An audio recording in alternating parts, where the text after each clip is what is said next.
of this because I know the Argentine people. Corruption and hypocrisy are in our nature. I refuse to believe under any circumstances that we could be a great country in the coming years. Thanks to the people's vote, this country is sinking into new depths. But there are even more surprises to come. Argentina has only one destiny. And whether we like it or not, this is what it is.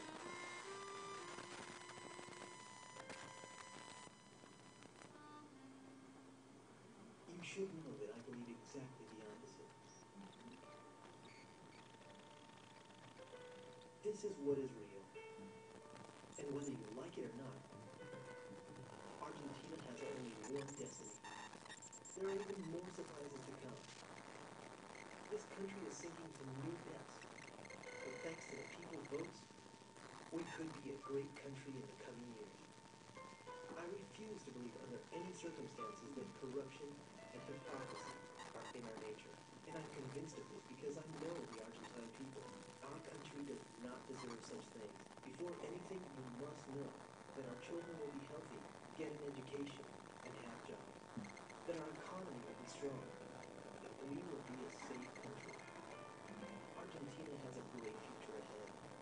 I would be lying to you if I said that we can't be the best country in the world if we turn things upside down. This is the truth.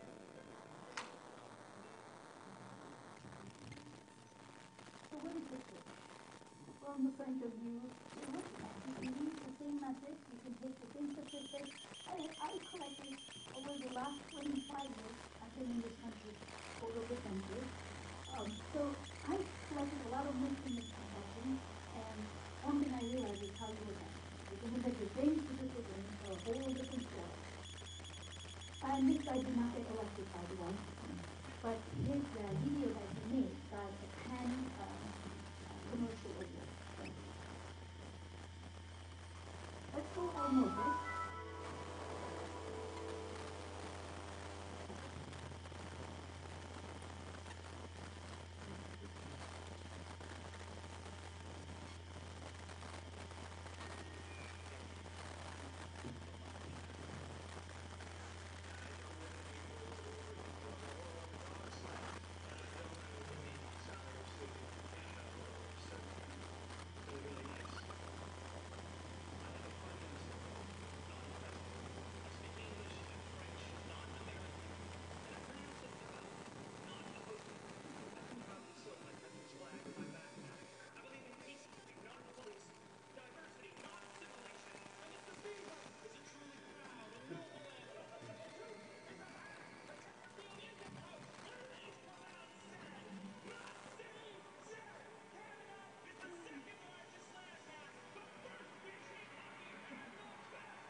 This is a very good media education. At that time, the Canadian College said all of a sudden increased the sales of Canadian beer 100% over time. And they actually created a series of these to show the Canadian identity. But as you can see, while they're trying to sell them as Canadian identity, they're actually comparing themselves with the American identity. So we're not that, and we're that. And one of the things is that just a couple of months later, Canadian beer was purchased by the American company. So that's a very interesting combination. So we're in a global world where everything is connected. But in order to sell, it could be an education, it could be beer. You could actually sell any idea as long as you know how to use media. That's why media literacy in this world right now is more critical than ever. Otherwise, we're going to continue to elect presidents who scream faster, better, louder. So it's very important for people to be able to have their critical autonomy so they'll be able to deconstruct the messages instead of just watching the last ad. In one time in American history, actually, there was an 8 Daisy ad. I just wrote an entry for an encyclopedia called Encyclopedia of Media Literacy. And for that encyclopedia, I'm supposed to do the history of media literacy. And one thing I found out in American history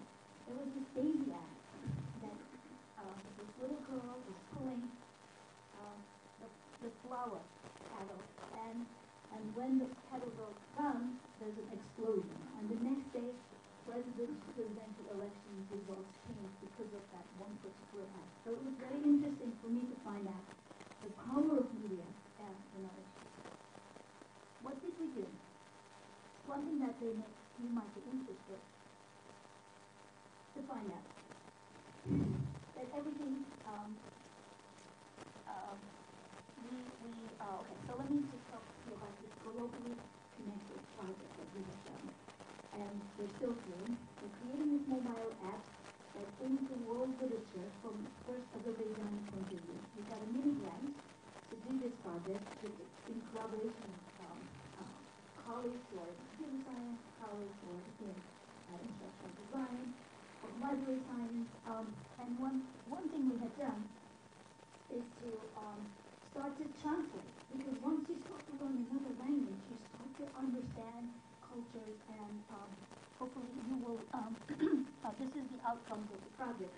So once it's ready, I hope you will contact us and we'll continue to collaborate. So I'll send you a testing beta version so you could give us your opinion, and then maybe we'll turn this into a bigger project with more languages and more literature will be connected into the project. You will all hopefully have this mini book handout that you will see here, which has our QR code, so you will have a chance to see the paper and resources and continue to connect with us. This is a poster we created just recently presented, and it's called the TLC grant from the University of New York Institute of Technology. And one of the things you could also do is connect with us on Facebook, and then share your resources, the translations of the project. So we use a lot of resources.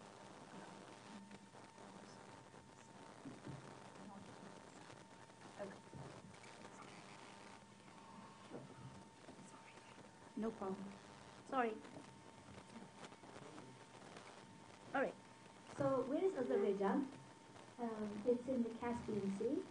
That's where I had a chance to spend 4.5 months.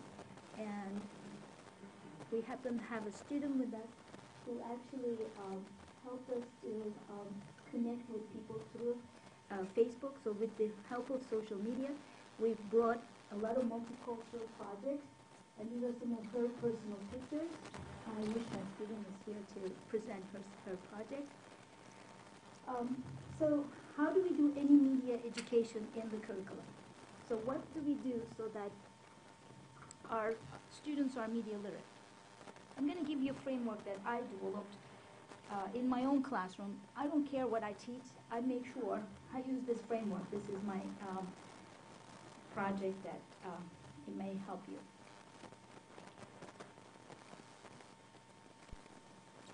All right, the first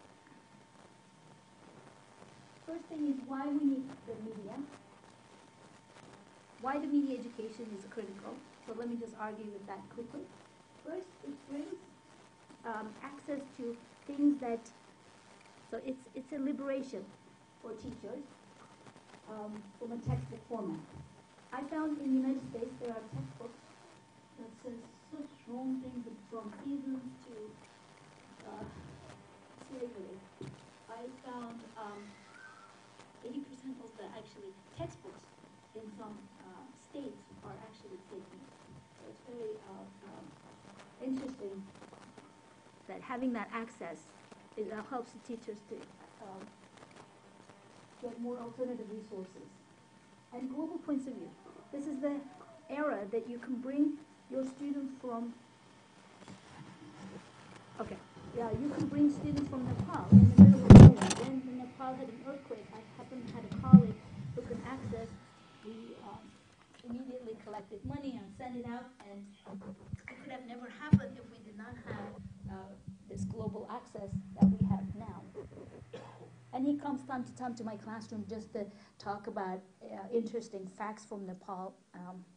It's not integrated in our curriculum, but he makes it globally connected information. And the last thing is, this is the first time that students could be producers of knowledge.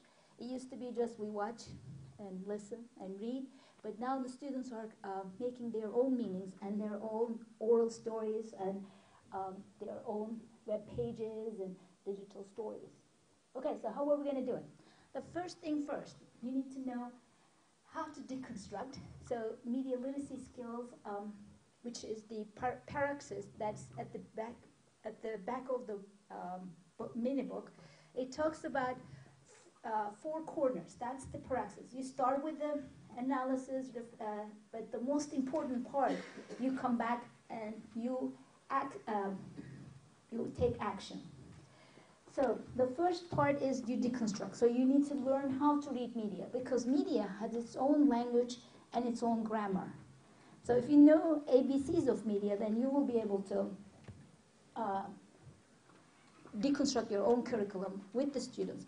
So what ends up happening is that students who take my class, they, if it's in the South, they complain that I'm anti-American because I deconstruct media that they're not very comfortable with. Or they say to me that because of you, I can't watch the videos the way I used to. Now I have to say, why did they put that image? Why did they put that color? So it becomes more, they appreciate media more, and they know how to create media tricks themselves. The second one is research. So we teach the students media literacy skills. Second one is information literacy skills. So they need to be able to research the right information. The last one is constructing media. Everybody needs to know how to be able to create their own stories. Today I actually thought I had 2 hours. So I was thinking, because they put 1 to 3, I thought we were going to be breakout sessions. I'll be working with a group to create stories. So if you're interested in digital storytelling, it's really much more easier than ever. So I'll be more than happy to share resources how you can help your students to create their own stories, because it's only 30 seconds, right? Can you tell your story in 30 seconds? That's like the commercials. Rune Hubs, who's the media educator since 1990s, talking about the importance of creating a symbol-rich culture and the students develop multiliteracies. It's no longer enough to read and write, like Ernest Bernier said. You need to be able to spot a stereotype, distinguish facts from propaganda. And that's why most of the news is more about like whoever screams harder and distort the message and make their own propaganda right now. And media education is also our democratic rights. You need to be able to have that skill set that being taught. And media language, as Marshall McLuhan always talked about, the languages and grammar of media that needs to be taught and reflected. And Umberto Eco, who's one of my favorite semioticians, as well as a writer from Italy, said, "A democratic civilization will save itself only if it makes the language of the image into a stimulus for critical reflection, not an invitation to hypnosis." And lastly, I would like to talk about another multicultural educator in my field, Paulo Freire, who actually brought another slide I put. It's called Pedagogy of Plenty. So he wrote a book called Pedagogy of the Oppressed, and he talks about, right now I'm an oppressor, right? You're sitting, you're looking up to me. In my standing point of view, teachers are oppressors. But he starts to change that paradigm. So how can we make our students and teachers are not polarized, but they are simultaneously teachers and students. So they'll continue to learn from each other. So I guess I'll take some questions now. And I have a lot of exercises. If I had time, I actually had another slide presentation that I could have shared with you. But if you want, I can show you one example. For instance, this is the color of the blood. I just want to teach everyone, because I was in an emergency room once, And I asked the people in the hallway, what's the color of the oxygenated blood? And everybody in unison screamed, blue! I said, get me out of this hospital. I turned on my laptop and I was educating the nurses and doctors on the hallway.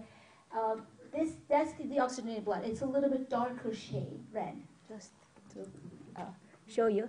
Another big misconception that comes from actually, my son one day comes from school and he says, oh, Mom, the teacher didn't know that the seasons occur because of the tilt. It occurs, according to the Macmillan textbook, it occurs because we get closer to the sun. They can't explain the south hemisphere. And there's a lot of books written about it that I found, like one of them, I also had a chance to meet the author, Dr. Loban. Lies, my teacher told me. He documented a lot of lies, and one of them I just want to share with you. It's Rosa Parks. You know what happened to Rosa Parks? If you're interested, you could just listen to her interview in that little attachment. She talks about the fact that that day, the picture that was taken here in the textbooks, taken 2 weeks after the event. It wasn't happening the day that the camera wasn't following her, right? So that day she was sitting in a sign said colored only, but there's no spot left. So what she did was she was asked to move a seat back. So it's a whole different story than she was sitting in the front. And then my daughter, years ago, when she was a second grade student, got this handout. And I want to tell you, even in the handout, there are grammar mistakes, but that's not the point here. So this is during the Martin Luther King Day. It wasn't a national holiday at that time in that school. So if you go to the number 2, what's the right answer? And according to most of my daughter who got the star, she said front. Alabama said black Americans could not sit in front of a bus. A black woman, like why it's not named, it's another question. But when we were deconstructing this handout, when my daughter came back home, the last sentence is also very striking. When she said, Mom, why did they say that? Can you find the mistake in the last sentence? King helped to change the lives of black Americans in the United States. In 1968, someone killed Martin Luther King Jr. Today, his wife and other black Americans are trying to finish his work. Yes, his wife died several weeks after this handout, so that's not the wrong answer. What do you think is wrong in this sentence? Actually, there's so many, so let's see how many you can find.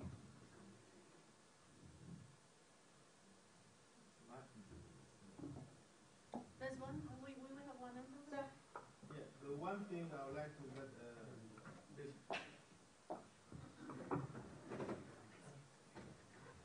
the one thing I like to say about Dr. King is that when the concept of breaking the glass ceiling is everybody who can through, not just one group, because one is open. That's what my daughter said. Okay. Thank you. Yeah. She's like, why? It's only black Americans. It changed the lives of all of us, right? All Americans, right? Excellent. There's one more. I mean, there's several more, but yeah. One more that's really, really my big question, because I'm a linguist, so when I'm a linguist. I only took linguistics for 3 semesters, and look, I call myself a linguist. Yeah, according to my colleagues, I speak the languages of the world. I do. Yeah, they believe, because they don't speak the many languages, so I can fake it, right? I'm a fake news in my own institution. Okay, the word killed. What do you think? Why the word assassination is not used? And the teacher said to me, oh, because they don't know that word. They're going to learn it in 4th grade when they're learning JFK's assassination. No, this is also an assassination. So little words like this makes a big difference in the students' learning.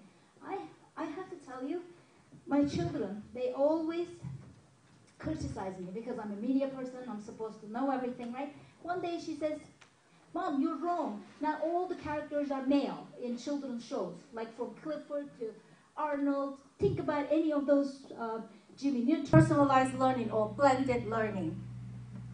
Let's welcome Dr. Manal Fazal. Thank you, everyone.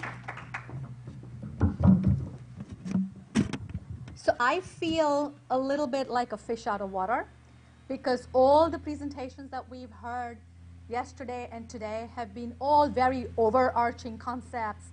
What's happening in education of the country? How should we, what is the underlying philosophy of education? Today, though, my presentation is on very specific classroom strategies. We've talked about generally what the country should do. We've talked about what the leaders should do. We've talked about what the society should do. Now let's bring it down to the classroom level. What actually happens in our classrooms? Okay, so I'm just going to offer you one perspective. Of course, there are many, many, many perspectives, but I'm going to offer you one perspective. And to my friend, I took to heart your initial question about that partly it's fault of the media, that innovation is always couched with technology, that's the only, as though that's the only innovative way. And I totally agree with you. However, my presentation today is around technology. So I just wanted to make that disclaimer that this is one way of looking at it. And the reason why I'm a little bit passionate about this particular topic is because in as much as I sort of have this love-hate relationship with technology, in as much as I feel that technology has, and while Dr. Wang is fixing that, I can walk around, that in as much as we feel that technology has some good sides, but boy, it also has a lot of negative sides.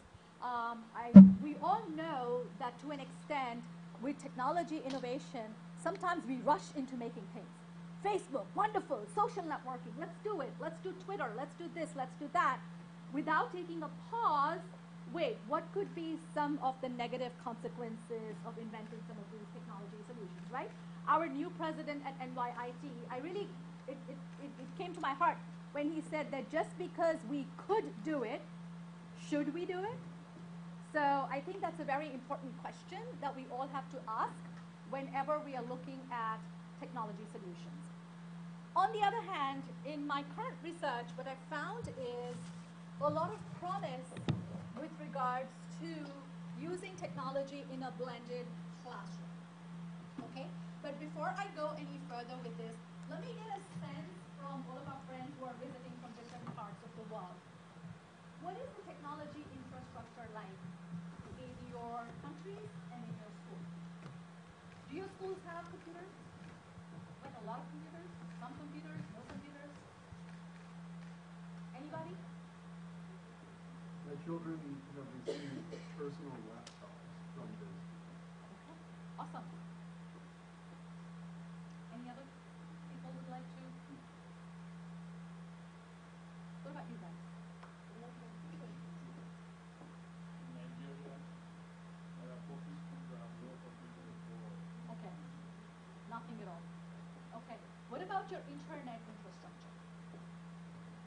Education is very low. We're under 50%. Under 50%. Okay. All right. Yeah.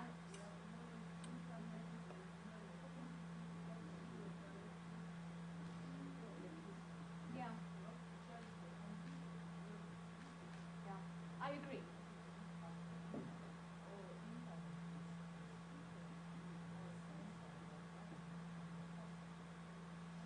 Yeah. So so there are oh yes, sorry about that. I have to be in front of the camera. So there are real issues with whether or not countries have technology. So again, I'm going to preface this presentation by saying, if you did have access to technology, here is one way of maximizing the use of technology in the classroom to give us the inclusive education, to give us equity in education so that all children are able to learn at the same rate as those who actually have been learning very well. And for instance, I got interested in this whole area of blended learning based on some of the work that I did in a public school in Houston. This particular school it's a public school, government funded, specifically for refugee students. So in, for instance, a 6th grade classroom, you could have students who never went back to school after 1st grade in their own country, who have come from war-torn countries, who speak different languages, who might have gotten their education but only in Arabic, let's say, or only in French, and or only in Spanish, but never a word of English, and all of a sudden they're put together with students who only speak English. And so this approach sort of, impressed me and came to my attention based on what I saw how that school utilized technology to reach the needs of all these varied groups of students who came with various backgrounds. So first, let's talk about what blended learning is, okay? In one school, there was a brainstorming session that we did. And the question we asked is, if you could design a school where teaching and learning fits the needs of every student, going back to our SDG-4 goal about inclusivity and inclusion, what would it look like? And this is the highlight of what the schools came up with, okay? It should reduce the reliance on lectures. That's one thing that came loud and clear from the students. We don't want lectures. We get tired of lectures, okay? We get tired of seeing the teacher all the time just telling us what to do and we having to do it. Allow the students to learn anytime and anywhere. Suddenly there is this realization that we cannot limit learning just to the classroom. Again, our goal of lifelong learning, right? If our goal is lifelong learning, we cannot be teaching our 6 and 7-year-olds that you can learn only between 8 and 3 in the classroom, right? So the goal has to be lifelong learning, and we've got to be able to show them how they can do that. And then some of the other things they said is take advantage of mobile devices and online instructional content that is available. And the mobile devices, when this particular activity was done, we didn't have smartphones. So the mobile technology we were talking about were the flip phones. Okay? And use the blended learning approach where you combine your classroom instruction. Use both? Okay. Use classroom instruction as well as some internet-based online content. Okay? And so the idea of blended learning is that you're using a combination of something that the teacher delivers as well as something that the student learns via technology. What is blended learning not? Let's first talk about that. What blended learning is not. Oops, sorry. It is not that every particular student will have a laptop or a computer in front of them, and the teacher is just still standing in front of the classroom lecturing. Okay? That is not what blended learning is. The idea of blended learning is that you move technology just from the hands of the teachers to the hands of the students. Let the students take charge of their own learning. That's the real key message. So this is what blended learning will look like. I'm just going to show you this video. And I believe I have to do this, right?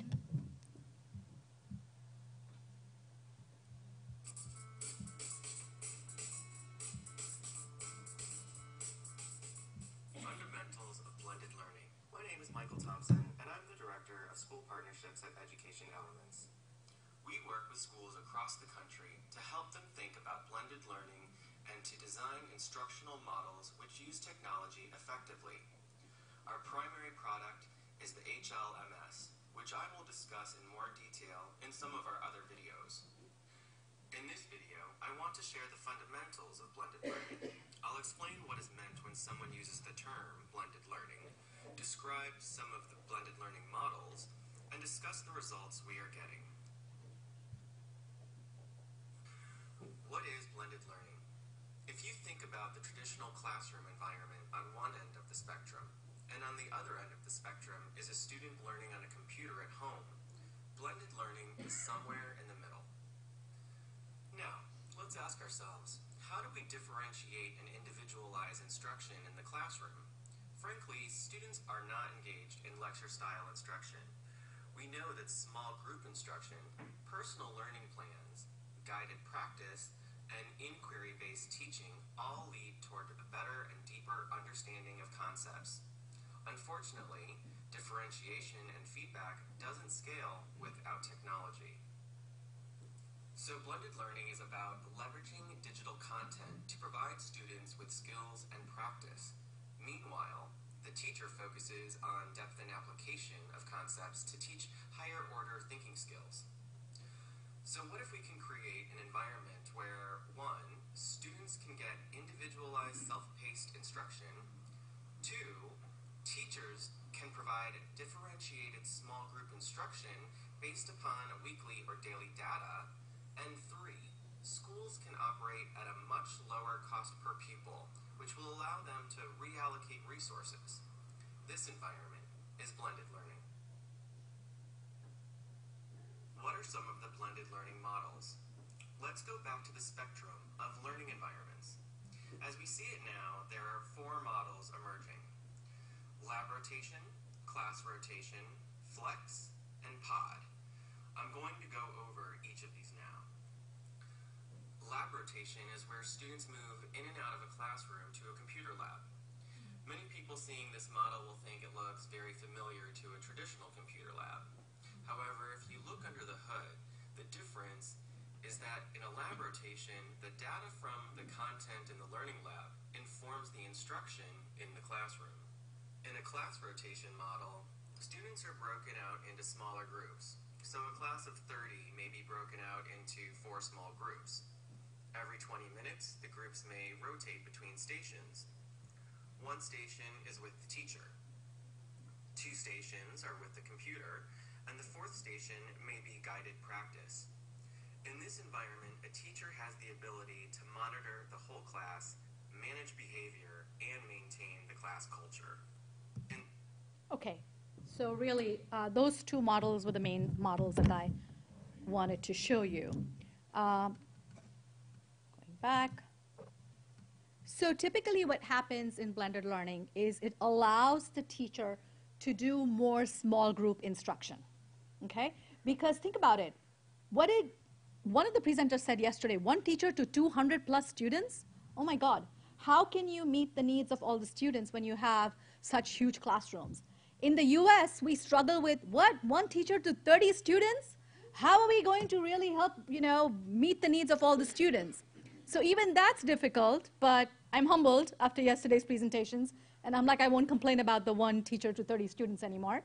But that's the reality, right? That even if it were as privileged as 1 teacher to 30 students, it is still very difficult to meet the needs of all the students. And so one way of doing it is the typical model of blended learning is what's called a class rotation model. And what you do is, as a teacher, let's say you have 3 stations in the classroom, okay? Your students, 1 group of students, so 10 students, let's say, are on the computer. 10 students are doing a project and working collaboratively. And the remaining 10 students, you as a teacher are sitting down with them, and you are going over a lesson with them, okay? And you do this for about, let's say, 20 minutes, and then you switch. So the students that are with you now go on the computer students go into the project students come to you. And what you do as a teacher is actually design the lesson and accommodate the lesson. Let's say you are doing addition. You're teaching addition that day, but some students are struggling with even 3-digit additions, okay? You would sit down and go back again to 2-digit addition with them, and then move them up to 3-digit addition. But your 1 group, the first group that came to you, they got the 3-digit addition. What happens? Just because, oh, this is only 2nd grade and I'm only supposed to teach 3-digit addition, you don't limit your students to that. You move up and say, you guys got that. I'm actually going to teach you 4-digit addition now and help you move forward and faster. So it really helps differentiate based on the needs, not only on the needs of the students who need extra help, okay, but also to the students who are moving fast. What happens in a typical classroom? What happens to our high-achieving students? They get bored.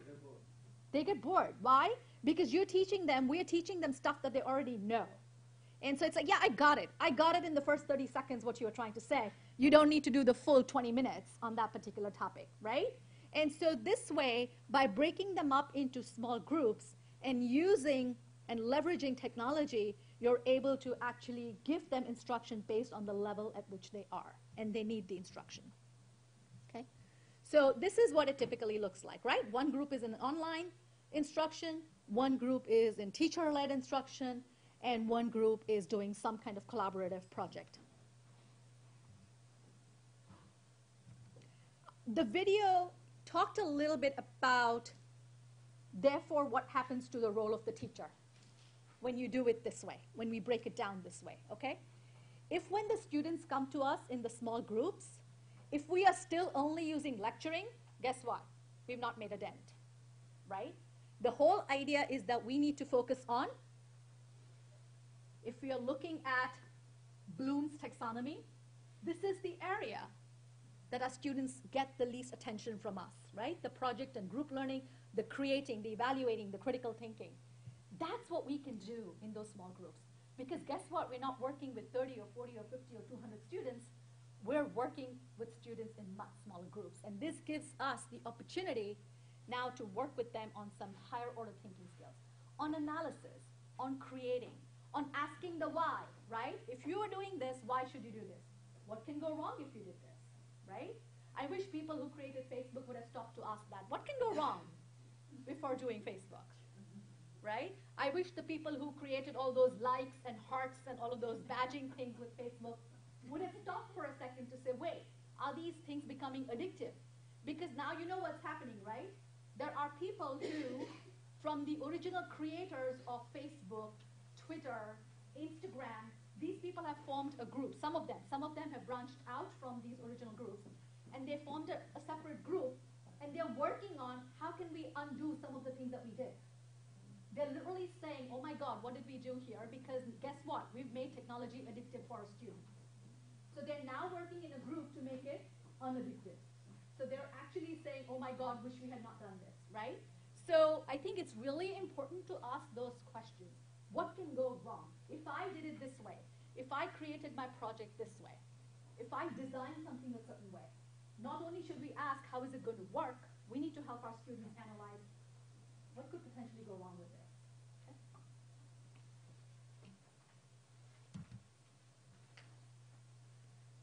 And there is research that's actually come out of a blended learning higher education classroom in Uganda that highlighted the fact that if we focus on the learning objectives rather than the method of delivery, it could be computer, it could be the teacher, the most effective learning strategy is just what I need, just when I need it.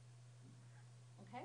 So just what I need is where it becomes a little bit important, and technology can really help us with that. So for instance, how many of you have ever even tried Khan Academy? Right? Several of us.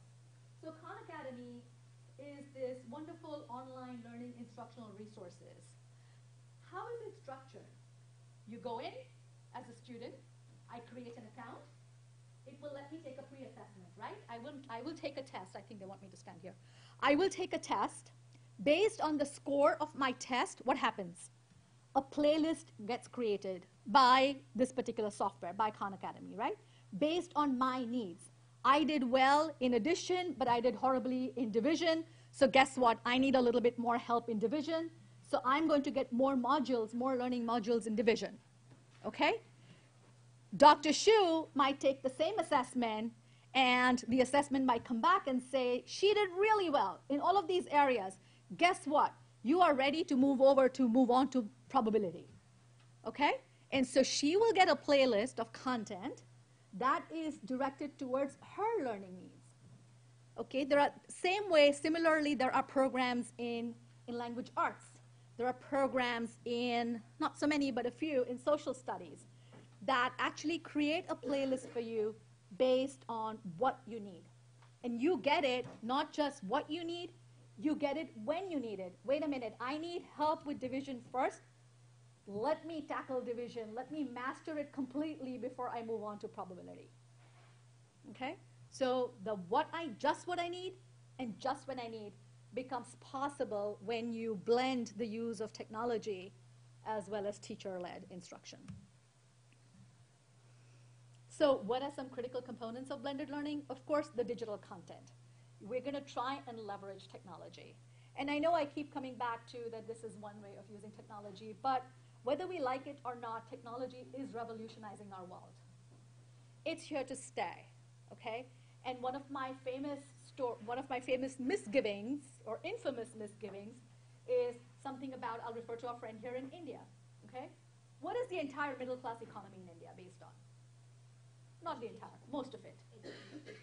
Programmers, computer programmers, right? There's tons and tons of computer programmers who actually comprise of the majority of middle class economy in India. Guess what's happening happening now with technology, with artificial intelligence, with robots. In a few years, robots are actually going to completely make redundant the role of a programmer as we know it today. And sometimes I sit and I worry, I'm like, what's going to happen to the middle class in India? Because all the computers, all the programming is going to